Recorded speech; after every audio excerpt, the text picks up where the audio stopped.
Каждое второе воскресенье сентября в Казахстане отмечают День семьи. Невская сельская библиотека подготовила онлайн-мероприятие «Семья – волшебный символ жизни». Что всего ценнее в жизни? Конечно же, семья. Всех дороже и важнее мама, папа, ты да я. Берегите вы друг друга и не обижайте зря.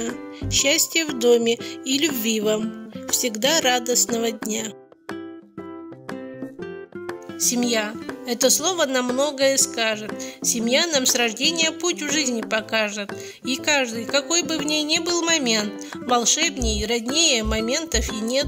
Семья с нами рядом всегда и везде. Она много значит в каждой судьбе.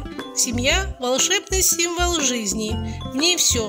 В ней капелька отчизны. В ней мама, папа, брат, сестра. В ней маленький квадрат двора. В ней солнце, в ней березка, дом. Согрето все, теплом кругом.